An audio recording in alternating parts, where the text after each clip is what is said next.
Hello. Il y a 2 saisons dans lesquelles Jésus nous attend. Et la première, c'est celle de Marthe, où tu es dans la cuisine, alors que Jésus, lui, est dans le salon. Et tu es en train de lui préparer à manger pour le lui apporter. Et il y a cette saison où tu es comme Marie, où tu es au pied de Jésus et tu lui verses ce parfum, le plus cher et le meilleur que tu as, juste pour lui. Et la plupart du temps, les gens ne reconnaissent pas ces 2 saisons, mais voient plutôt la saison de Marthe comme une erreur. Mais t'es pas au pied de Jésus. Mais pourquoi est-ce que tu fais à manger? Mais pourquoi est-ce que tu te bouges alors que Jésus est là dans ta maison? Profite de son enseignement, profite de lui, de sa présence, parce qu'il ne sera pas là tout le temps. Pourquoi tu te fixes sur les choses à faire au lieu de te fixer sur Jésus? Et ils auront plus tendance à dire « Mais Marie, elle a tout compris. Marie, elle a tout gagné. Elle est au pied de Jésus. Et elle lui donne le meilleur. » Et carrément dans la parole, Judas disait « Pourquoi n'a-t-on pas vendu ce parfum pour les donner aux pauvres ?» Et Jésus répond « Laisse-la. Elle a gardé ce parfum pour le jour de mon ensevelissement. » C'est le laisse-la. Donc carrément Jésus approuvait ce que Marie faisait. Donc ça confirme encore plus l'effet des gens qui disaient que Marie, Marthe... Et j'ai envie de vous dire quelque chose, c'est que en fait, la saison de Marthe est la meilleure. La saison de Marthe est une dimension où Dieu nous attend. En fait, quand tu rentres dans cette relation avec Jésus, quand tu apprends à connaître Jésus, tu es à ses pieds. Ok? Tu veux, toi, lui donner le meilleur. Et c'est exactement ce que Marie a fait. Elle lui a donné le meilleur. Et elle était là, à écouter, à profiter de Jésus. Et c'est très très bien.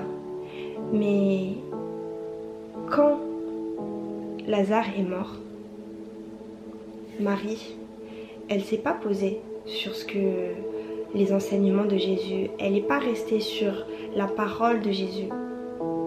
Marie a pleuré. Marie était attristée. Marie a pas accusé Jésus, mais Marie disait, mais Jésus, pourquoi t'étais pas là? On va regarder, attendez. Dans Jean 11, Marie arriva à l'endroit où était Jésus. Quand elle le vit, elle tomba à ses pieds et lui dit, Seigneur, si tu avais été ici, mon frère ne serait pas mort. En la voyant pleurer, elle et les Juifs venaient avec elle, Jésus fut profondément indigné et bouleversé. Il dit, où l'avez-vous mis? Seigneur, lui répondit-on, viens et tu verras. Jésus pleura. Ok? Donc, c'est la seule fois, je pense l'une des seules fois où on peut voir dans la Bible que Jésus était bouleversé et indigné. Parce qu'en fait, Jésus a vu la douleur chez Marie. Et Marie, elle, ne sait pas, a préféré rester sur cette douleur, a préféré rester sur le fait de voir que son frère est mort. Et chose qui est totalement normale, chose qui est totalement correcte, parce que tu vois ton frère mourir, tu vas pas être dans la joie quoi en fait. Et cette saison du coup de Marie, c'est vraiment les saisons du début, où en fait, tu n'as pas encore cette compréhension que tu dois recevoir de Jésus. Où tu ne dois pas t'appuyer sur toi, ce que tu fais pour Jésus, mais tu dois recevoir sa grâce, qu'en fait il a déjà tout fait pour moi. Et que je n'ai pas besoin d'œuvrer pour Jésus. Mais j'ai juste besoin de le laisser faire, le laisser agir dans ma vie. Parce que quand c'est toi qui veux donner à Jésus, et bah finalement ça finit dans les sentiments. Marie, là, elle était bouleversée de voir que son frère était mort. Et elle est tombée dans les sentiments. À dire à Jésus, mais si t'étais pas là, si t'étais là, mon frère il serait pas mort, ok? Alors que maintenant, si on revient chez Marthe, déjà Jésus disait, donc toujours quand son frère est mort, il disait dans Jean 11, 5, on dit « Or Jésus aimait Marthe, sa sœur et Lazare ». Quand on dit quand il a appris que Lazare était malade. Déjà, Jésus aimait Marthe. Ok? Donc Marthe, sa sœur, il a même pas dit Marie. C'est pas pour dire qu'il n'aimait pas Marie, mais il appuie sur le fait qu'il aimait Marthe. Donc maintenant on va voir pourquoi est-ce qu'il préférait Marthe, clairement, parce que sinon il aurait dit le prénom de sa sœur Marie. Donc pourquoi est-ce que Jésus aimait Marthe? Dans Jean 11 du coup on dit quand Jésus est arrivé quand Lazare est mort. Dans dans Jean 11, 20, lorsque Marthe apprit que Jésus arrivait et allait à sa rencontre, tandis que Marie restait assise à la maison. Ok. Marthe dit à Jésus, Seigneur, si tu avais été ici, mon frère ne serait pas mort. Cependant, même maintenant, je sais que tout ce que tu demanderas à Dieu, Dieu te l'accordera. Jésus lui dit, ton frère ressuscitera. Je sais, lui répondit Marthe, qu'il ressuscitera lors de la résurrection le dernier jour. Jésus lui dit, c'est moi qui suis la résurrection et la vie. Celui qui croit en moi vivra, même s'il meurt. Et toute personne qui vit et croit en moi ne mourra jamais. Crois-tu cela? Elle lui dit, oui Seigneur, je crois que tu es le Messie, le Fils de Dieu qui devait venir dans le monde. Après avoir dit cela, elle alla appeler secrètement sa sœur Marie en lui disant, le maître est ici et te demande. Ok. Donc, on voit déjà cette différence entre Marie et Marthe. Comment Jésus parle à Marthe et comment Jésus parle à Marie. Clairement, du coup, là, il n'a pas forcément parlé à Marie. Ok. Il lui a juste dit, où l'avez-vous mis? Alors qu'à Marthe, il lui parle plusieurs fois. Il lui parle de la foi plusieurs fois. Il lui dit, il se relèvera. Première dimension de la foi, entendre la parole de Dieu. Ensuite, il dit, crois-tu cela? Deuxième dimension de la foi, c'est croire en ce que Dieu te dit. Et troisième fois, il lui dit, si tu crois, tu verras la gloire de Dieu. Donc la troisième dimension de laquelle Jésus lui parlait, c'est de mettre en action, pratiquer cette foi que tu as entendue et en laquelle tu as cru. Ok? Donc Jésus, il lui parle de la foi alors que son frère est en train de mourir. Genre il n'est pas là lui à la... Comment on dit? À la prendre par le sens du poil, si on peut dire ça. Il n'est pas là pour la réconforter, mais il lui parle de la foi. Parce qu'il sait que Marthe, elle a un autre niveau qu'elle a acquis. Elle est dans une autre dimension dans laquelle Jésus attendait Marie. Et c'est pour ça que Jésus l'aimait. Parce qu'il savait que elle avait compris l'enseignement. Il savait qu'elle pouvait marcher par l'enseignement et pouvait l'appliquer. Ok? Du coup, il lui parle de 3 dimensions de foi dans laquelle il nous attend. Dans laquelle il l'attendait. Et on peut voir que Marthe suivait ces 3. À chaque fois, elle répondait par « oui, je le sais ». Après, elle dit « oui, Seigneur, je crois que tu es le Messie ». Et après après elle lui dit « Seigneur, il doit déjà sentir mauvais quand il veut rentrer ». Il a dit « je t'ai dit, si tu crois, tu verras la gloire de Dieu ». Donc Jésus l'attendait vraiment à un autre niveau. Et c'est pour ça que Jésus aime. Parce qu'on dit « Ah, parce que Jésus aime quand nous sommes dans la foi. Jésus aime quand nous suivons ses commandements. Il a dit « Aimez mes commandements et pratiquez mes enseignements ». Tandis que Marie, elle, n'a pas gardé le commandement de Jésus et est tombée dans les sentiments. Alors que Marthe, elle, s'est maintenue dans la foi et a pris en compte l'enseignement de Jésus qu'elle a gardé dans son cœur. Et c'est pour ça que Jésus l'aimait. Et c'est pour ça que je vous dis que la dimension de Marthe qui est dans la cuisine, c'est tout simplement une dimension où Jésus nous attend. Parce qu'en fait, elle avait compris, elle avait acquis cette dimension où elle n'avait plus besoin d'être près du Père pour comprendre que le Père était avec elle. Elle n'avait plus besoin d'être près de Jésus pour comprendre que Jésus était avec elle. Et elle avait tellement atteint cette dimension de se dire que Jésus est avec moi, Jésus est en moi. Elle avait atteint cette foi, cette dimension de foi, de se dire que Jésus demeure avec moi.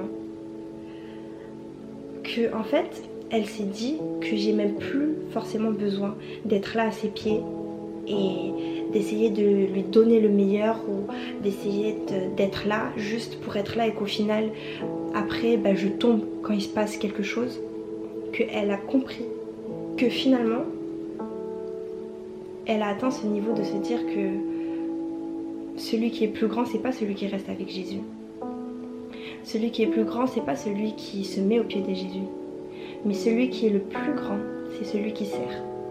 Celui qui est en train de préparer à manger dans la nourriture pendant que les autres reçoivent. Parce que moi, j'ai déjà reçu ma part. Parce que moi, Jésus m'a parlé de cette foi, de cet enseignement de la foi que je dois appliquer. Et en servant Jésus, j'applique ce niveau de foi parce que je ne me dis pas que je suis en train de rater. Parce que ma part, c'est de le servir. Ma part, c'est de laisser les autres manger. Et juste de le servir. Parce que celui qui veut être le plus grand, soit le plus petit, soit le serviteur. Et quand elle sert, elle se dit pas aussi mince, je rate. Non. Elle se dit que là, j'ai déjà reçu une part. Jésus demeure en moi. Quand je sers, je suis dans une dimension d'amour. Parce que moi, j'ai déjà reçu et je veux que chacun reçoive. Je veux que chacun ait cette révélation comme moi-même j'ai eu cette révélation de Jésus. Alors, je les laisse au pied de Jésus. Je les laisse profiter de Jésus. Et moi, je le sers. Parce que servir, c'est une autre dimension d'amour que Jésus a fait depuis le début. Ok ? Je ne sais pas si c'est très clair. Mais du coup, pour conclure, il y a 2 saisons. Maintenant, je vais vous parler des saisons de Marthe. Une saison où tu es proche de Jésus. Jésus t'aime et tu es proche de lui et il t'enseigne. Comme dans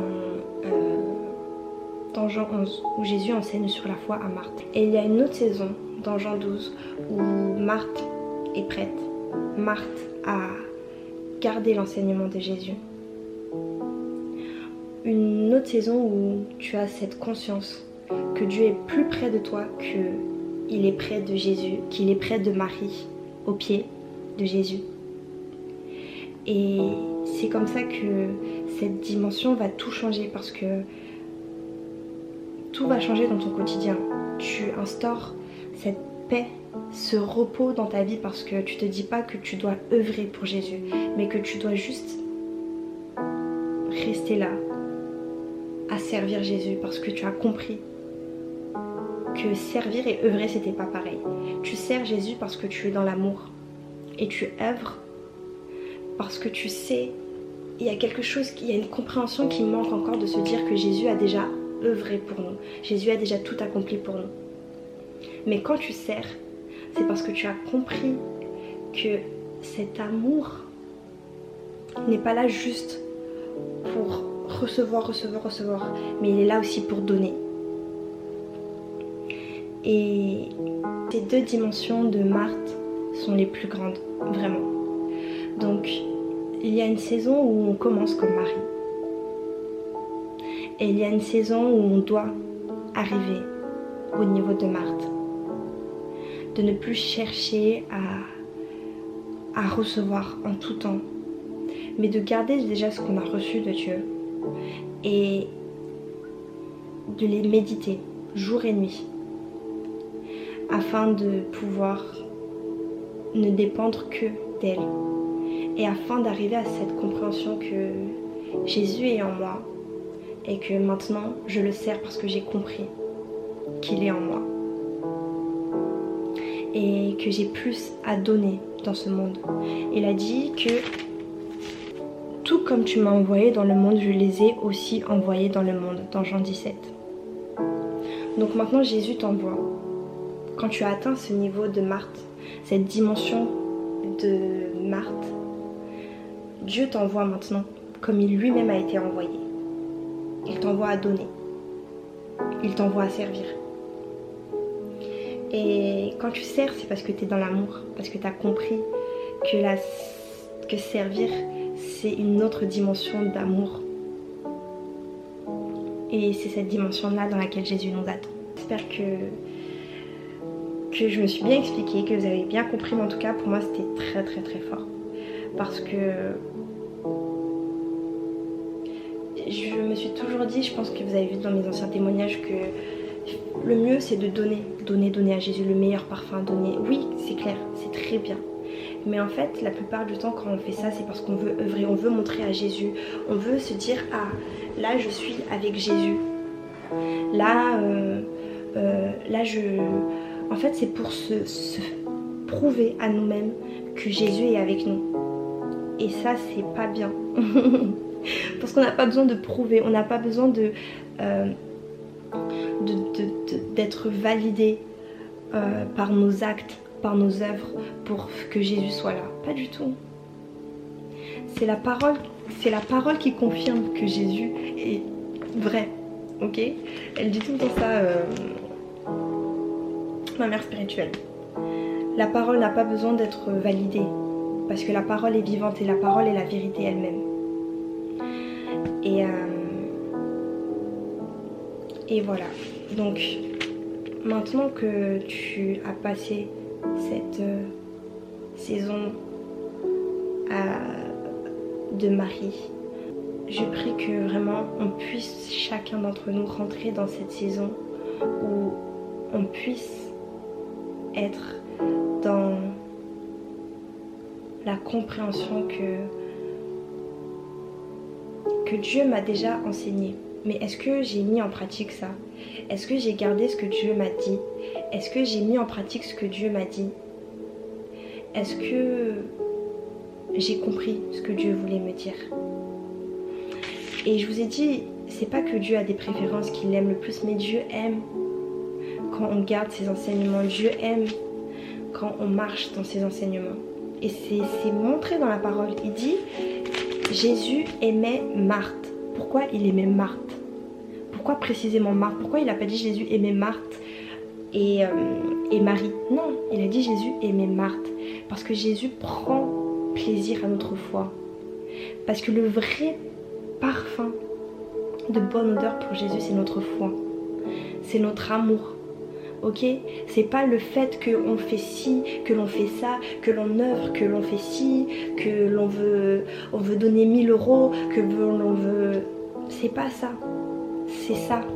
C'est ton cœur. Ok? C'est ton aptitude à garder ce que Dieu te dit. C'est ta conscience de se dire que Dieu est en moi, Dieu est avec moi en tout temps, que Jésus est là à mes côtés, que je peux tout parce qu'il est en moi, que je peux surmonter la mort de mon frère parce que Jésus est là, et que même si Jésus n'était pas là, je peux surmonter cette mort parce que il est à ses côtés. En fait, c'est juste... Bon, si je vais dans ça, je vais aller trop loin. Mais c'est juste garder cette foi que Jésus a déjà tout accompli et que j'ai plus besoin d'œuvrer comme Marie pour plaire à Jésus. Non. C'est Jésus qui a cherché à nous plaire. C'est Jésus qui a cherché à ce qu'on puisse être dans la joie, qui a cherché notre réjouissance par sa mort et sa résurrection. Alors j'ai plus besoin de chercher la validation de Jésus parce qu'il m'a déjà validé. Il a déjà pris ma mort sur la croix pour me ressusciter. Il m'a déjà validé. Aujourd'hui, il a fait de moi son enfant. Il a fait de moi une princesse de l'Éternel. Il a fait de moi sa joie, son bonheur suprême. Ok? Et je crois que les yeux de nos cœurs s'illumine et que nos oreilles puissent entendre et garder vraiment ce que Dieu nous a partagé, ce que Dieu nous a dit, afin que l'on puisse avancer de gloire en gloire, afin que l'on puisse servir, parce qu'il y a des âmes, des millions d'âmes qui ont besoin qu'on les sert. Il y a des millions d'âmes qui ont besoin de nous. On ne peut plus rester dans cette compréhension d'enfant, de se dire que je dois lui montrer que je l'aime, je dois faire ci, je dois faire ça. Non, on doit arriver dans une maturité, dans un autre niveau de maturité, dans une compréhension de maturité différente, dans la compréhension de la maturité de l'épouse, qui sait qu'elle est aimée de son mari, qui sait qu'elle est aimée peu importe ce qu'elle fait. En tant qu'épouse, je sais que même si je fais ci, que même si par exemple je vais désobéir, que même si je vais faire ce que moi je veux, je sais que mon mari il va me corriger, il va me reprendre, mais il va pas ne plus m'aimer pour ça. Il va pas m'abandonner juste parce que j'ai désobéi. Non, au contraire, il va me dire, me corriger, parce que c'est ce qu'un mari fait. Il te corrige, il te redresse et ça t'enseigne. Mais c'est pas pour autant que tu ne seras plus aimé de Dieu. Et c'est ce niveau que Jésus attend. C'est cette compréhension qu'on est femme, qu'on est époux et épouse, que Jésus est notre époux, que je suis juste là à servir parce que c'est le rôle d'une femme, d'être l'aide d'un mari, de servir. Et attention, je parle pas de servir, comme vous allez me dire, des esclaves. Voilà, faut mettre les guillemets. Mais la femme a ce rôle. Donc l'épouse, l'église, si vous voulez, a ce rôle. Que tu sois un homme ou une femme, tu es l'épouse de Christ. Et tu dois aussi arriver à cette maturité de comprendre que Jésus t'aime et que tu n'as plus besoin de prouver quoi que ce soit.